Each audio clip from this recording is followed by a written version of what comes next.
Gentlemen riding the back deck. On the trip out, they're just watching, checking the track, things like that, and talking. On the way back, there actually are safety because the engineer can't quite see the what's happening out here or ahead of the track. So they've got an emergency brake out there, and if there's reason to stop the train, they can stop it. They also have radios. They'll tell the engineer what they're seeing. So those guys are watching the train as we do our shelf route back to the station. The other people that would be working and stationed back here would be brakemen. So this train, we now have automatic brakes, air brakes. So the engineer just pulls the handle, brakes come on, you push the handle back, brakes go off. Back in the day, that wasn't the case. They were all mechanical brakes, which meant there is still a hand wheel on each of the cars, at least one, and that little wheel is not a steering wheel. That's a ratchet with a chain on it, and that applies the brakes mechanically to the cars. And we still use them when our train isn't, hooked up with with running our air system. When our train is parked, we use those mechanical brakes. But during the days before air brakes, the engineer and the crew, they would kind of know where the hills on the route were, and where the hills were, and where they got to the bottom. But the engineer would sound the signal with the whistle to tell the brakeman to start walking along the train and applying all those brakes. So each car had a brake wheel that had to be set. So it was a very dangerous job. You'd be walking along the catwalk on top of a car or alongside a tank car. Any weather, wet or dry, night or day, they'd walk the train to apply the brakes, and then when the train got down to the bottom of the hill, what do you think they had to do again? They had to release the brakes, walk the train again. The engineer would send a signal, they'd release the brakes, they'd come back to the caboose here. Another part of the reason for the windows is not so that guys just get extra heat up there. It's for looking out and watching your train. When the brakemen weren't setting brakes, releasing brakes, they'd be watching their train. Things like if a flat car that had something strapped down to it, if the load shifted, you want to know about that. If the train came apart, you probably want to know about that. Also, another thing on the older style trains like these all have what are called journal bearings. They're not ball bearings on the axles, and they could get hot. And that was actually a cause that the train cars would catch on fire from the axles overheating and setting fire to the wood car bodies. So you'd be watching for smoke up there. So you guys up there, your job, make sure our train doesn't come apart. Make sure our train doesn't burn up, all right? All right. So that's that one. Now, just remember, she doesn't have her boots on. She says something.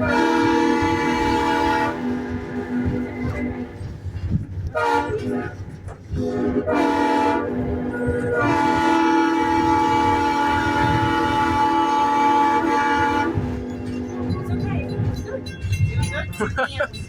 Two hands.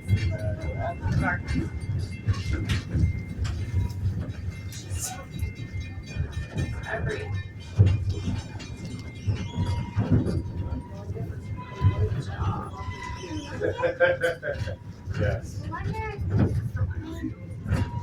It was confusing for my voice whenever you like to sit up and sit on here. My job. Two hands.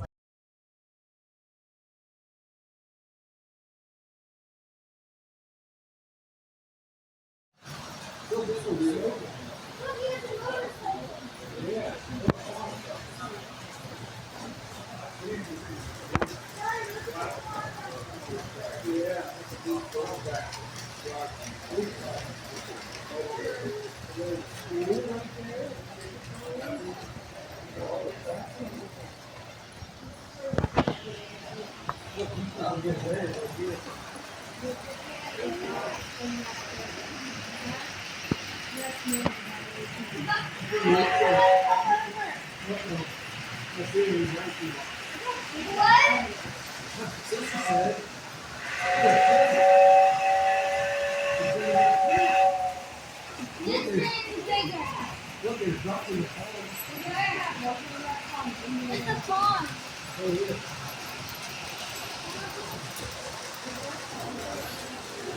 You open that door a little bit?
The 7 o'clock Christmas train is now departing. Thank you for joining us tonight. When we get back in the back of the booth, there will be Santa Claus. Make sure you go and see him when you guys get back. Here we go.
Yeah.